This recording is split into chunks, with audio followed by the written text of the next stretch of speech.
I stood on the balcony, overlooking the neat rows of vines my father had spent his life cultivating.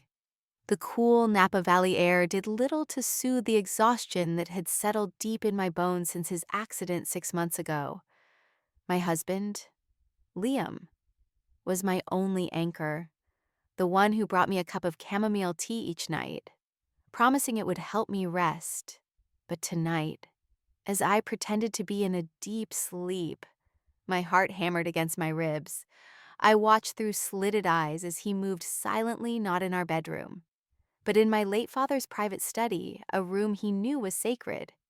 He wasn't reading. He was meticulously photographing every page of my father's personal ledger, the book that held every secret of our family's empire. Before I dive into my story, I'd really appreciate it if you could let me know where you're watching from in the comments, and if you'd consider subscribing to my channel. It would mean the world to me and help me keep sharing more stories like this. Thank you so much for being here. My name is Annalise, and I stood on the balcony, overlooking the neat rows of vines my father had spent his life cultivating. The cool Napa Valley air did little to soothe the exhaustion that had settled deep in my bones since his accident 6 months ago. My husband, Liam, was my only anchor, the one who brought me a cup of chamomile tea each night, promising it would help me rest. But tonight, as I pretended to be in a deep sleep, my heart hammered against my ribs. I watched through slitted eyes as he moved silently, not in our bedroom, but in my late father's private study, a room he knew was sacred. He wasn't reading. He was meticulously photographing every page of my father's personal ledger, the book that held every secret of our family's empire. The weeks following my father's death had blurred into a monotonous haze of grief and overwhelming responsibility.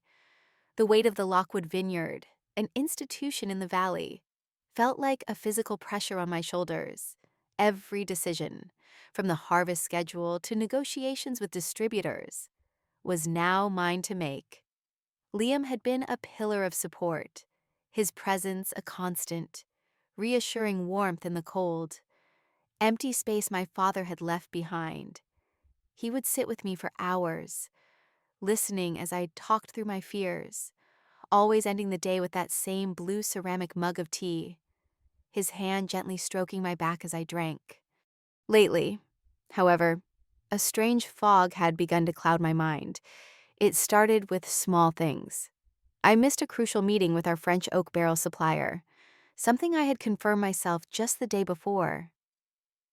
Then, I found myself staring at a financial report, the numbers swimming before my eyes, unable to recall basic projections that I had once known intimately. My mother-in-law, Margaret, noticed. During our strained Sunday dinners, she would cast worried glances between me and Liam, her voice dripping with manufactured concern. "Perhaps this is all too much for you, dear," she'd say, placing a perfectly manicured hand on my arm. "No one would blame you for needing help." Liam would always rush to my defense, his voice firm. "Annalise is more than capable. Mother, she's just grieving." But later, in the quiet of our bedroom, he would suggest, so gently, that perhaps he could review some of the more complex contracts. "Just to take some of the load off, darling," he'd whisper, kissing my temple. My only desire was to prove them wrong, to show them I was every bit my father's daughter. The first real crack in my reality appeared in the bottom of my teacup. For weeks, I had been ignoring a faint, bitter aftertaste, a metallic tang that lingered long after the honey and chamomile had faded. I dismissed it as stress, as my senses playing tricks on me. One afternoon, while working at my father's large mahogany desk, I reached for my tea and my hand trembled, knocking the cup over. The warm liquid spread across a stack of white bond paper. As I blotted the mess with a napkin, I saw it. Left behind on the stark white surface was a faint, almost imperceptible residue of fine white powder. It clung to the paper fibers, a ghostly film that had no business being in a simple herbal tea. My blood ran cold. It wasn't stress, it wasn't my imagination. Something was being put in my tea. That night, I knew I couldn't drink it when Liam brought the familiar blue mug to my bedside. I smiled, my face feeling like a brittle mask. "Thank you, my love," I said, my voice steady despite the tremor in my hands. I raised the cup to my lips, pretending to take a long sip, but instead, I let the warm liquid pool in my mouth. When I went to the bathroom to brush my teeth, I quietly spat the tea into the sink, rinsing my mouth thoroughly. 20 minutes later, I yawned dramatically and announced I was exhausted. Liam watched me climb into bed, his eyes lingering on my face for a moment too long. I lay perfectly still, forcing my breathing into a deep, even rhythm, the way it sounded when I was truly asleep. The weight was agonizing. Every creak of the old house, every rustle of the sheets, sent a jolt of adrenaline through me. Finally, around midnight, I felt the mattress shift as Liam slipped out of bed. I listened to his soft footsteps, not heading to the bathroom, but towards the stairs. I counted to 60, then silently rose and crept to the bedroom door. Peering through the crack, he was downstairs, his back to me, speaking quietly into his phone. It was his mother. "She's almost completely out of it." "Mother?" Liam whispered, a triumphant edge to his voice that I had never heard before. "A few more weeks is all I need. She'll sign the power of attorney herself, convinced she's no longer competent to run the business." My breath caught in my throat. He continued, his words sharp and clear in the silent house. "The new lawyer is completely on our side. The plan to sell the South acreage to the Vantris Corporation can move forward as soon as I have control." My heart felt like a block of ice in my chest. But the worst was yet to come. "Don't worry," he assured her. "There will be no mistakes. It will be just as clean as Old Man Lockwood's accident." The world tilted on its axis. An accident. My father's death wasn't an accident. A wave of nausea washed over me, but it was quickly replaced by something else. Something cold and hard and terrifyingly clear. It was rage. But it was a silent rage, a calculated fury that sharpened my senses and cleared the fog from my mind for the first time in months. I didn't scream, I didn't run. I crept back to bed and lay there in the darkness, my mind racing, piecing together the horrifying puzzle. This wasn't just about the vineyard. This was about my father's murder, and I was next. My first instinct was to seek help, to confide in someone. The next morning, I sought out Robert, our chief financial officer, a man who had worked with my father for 30 years. I found him in his office, surrounded by the familiar scent of old paper and coffee. I started to speak, vaguely at first, about feeling overwhelmed, about some financial discrepancies I thought I'd seen. I watched his face for a flicker of empathy, of loyalty. Instead, his eyes were carefully blank. "Annalise, you've been under immense strain," he said, his tone paternal but dismissive. "Liam has mentioned he's helping you review things. I'm sure it's just a misunderstanding." He was stonewalling me. That night, fueled by suspicion, I used my master key to enter his office. It took me less than an hour to find it a separate ledger showing a series of monthly payments from a shell corporation, the same corporation Margaret used. Robert, my father's trusted friend, had been bought. The feeling of isolation was absolute. There was only one person left. For the next 2 weeks, I became the finest actress of my life. I leaned into the role they had cast for me, appearing more forgetful, more distracted, more fragile with each passing day. I would ask Liam to repeat things he'd just told me. I would stare blankly at spreadsheets until he would gently close my laptop and tell me to rest. One evening, he decided to test me. As we sat in the living room, he casually mentioned a name, a small, independent grape grower my father had a secret contract with. I was looking through some old files, he said, watching my face intently. "Do you remember a man named Alvarez, Dad? Had some deal with him?" My heart leaped. The Alvarez contract was in the private ledger he had photographed. I feigned confusion. "Alvarez? The name sounds familiar, but I can't place it. Was it important?" I saw a flicker of satisfaction in his eyes. I had passed his test. He was convinced I was losing my grip. I allowed him to take over meetings, to speak on my behalf, feeding his ego and his confidence while inside. I was a coiled spring of vigilance. Secretly, I had reached out to the one person I knew I could trust implicitly, Mr. Davison, my father's lawyer for over 40 years, a man whose loyalty was as deeply rooted as the oldest vines on our property. We met in secret, in quiet cafes in towns miles away from the valley. I told him everything: the powder in the tea, the phone call, Robert's betrayal, and the mention of my father's accident.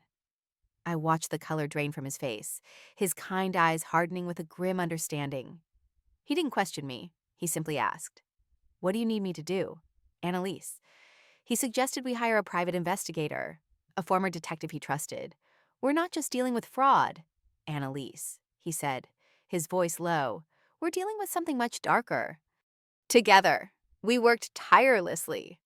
While I played the part of the crumbling heiress, Mr. Davison and our investigator, a man named Harris, began to dig. One afternoon, I was in my father's study on a secure video call with them, reviewing the horrifying evidence Harris had uncovered about Daniel Cross.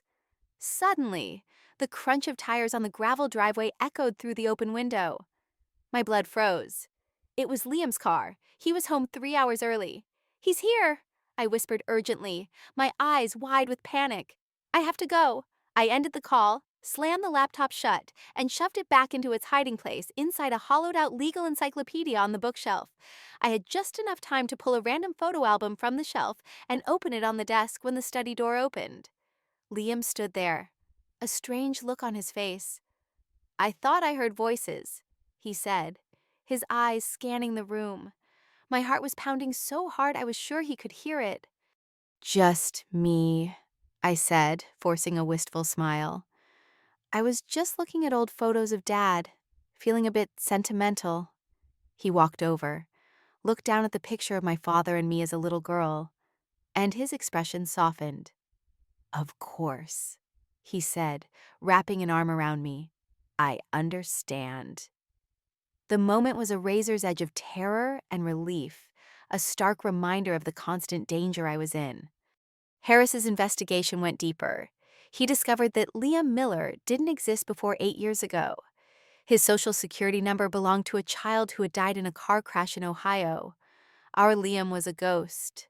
Harris kept digging, searching for men of a similar age and description linked to sudden inheritances or female disappearances. It was then he found her a woman named Catherine Bishop, an heiress to a timber fortune in Oregon. 5 years ago, she had married a charming man named Daniel Cross. 6 months into the marriage, Catherine suffered a complete mental breakdown and was institutionalized. Her husband, her sole guardian, sold her assets and vanished. The photo of Daniel Cross was grainy, but it was unmistakably Liam. We had found another victim. The day of the quarterly board meeting arrived. It was a beautiful, sun-drenched morning, the kind of day my father had loved. I walked into the boardroom feeling a strange sense of calm. Liam was already there, standing beside his mother, both of them dressed in somber, expensive clothes. They greeted me with looks of deep, theatrical concern. Liam pulled out my chair for me, his hand resting on my shoulder for a moment too long. The meeting began, and as expected, after the initial reports, Liam stood up, his face a mask of sorrowful duty. He spoke of my declining state, my inability to cope, presenting a carefully curated collection of my recent mistakes. Margaret followed, dabbing at her dry eyes with a silk handkerchief as she pleaded with the board to grant Liam temporary control, for the good of the company and for Annalise's own well-being. They finished their performance, and a heavy silence filled the room. All eyes turned to me. I took a slow sip of water. Then I stood up. I didn't look at Liam or Margaret. I looked at the board members, men and women who had known my father for decades. "Thank you, Liam, Margaret, for your concern," I said, my voice even and clear. "You've presented a compelling narrative." I paused, then picked up a small remote from the table. "Now, allow me to present some facts." With a click, the large screen behind me came to life. The first image was a crystal-clear video from a micro camera I had hidden in my bedroom. It showed Liam, night after night, carefully opening a small capsule and emptying its white, powdery contents into my nightly cup of tea. Gasps echoed around the room. I clicked again. The screen went black, but a voice filled the room.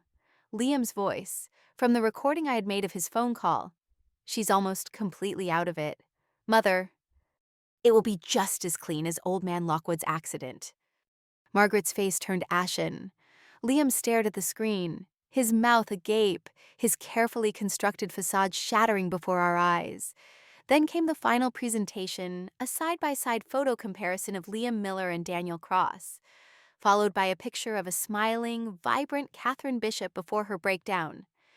This is what Liam does, I said quietly. He finds women. He isolates them, he drugs them, he breaks them, and then he takes everything. I wasn't finished. The financial charts prepared by Mr. Davison's team detailed the money siphoned into Margaret's accounts and the illegal agreements with Vantris. The takedown was absolute. As the majority shareholder, I stated, my voice cutting through the stunned silence. I called for an emergency vote of no confidence via a secure portal last night. It was unanimous. Liam, Margaret, you are both removed from the board and all executive positions, effective immediately. Your shares, which were a gift from my father, are frozen pending a full criminal investigation.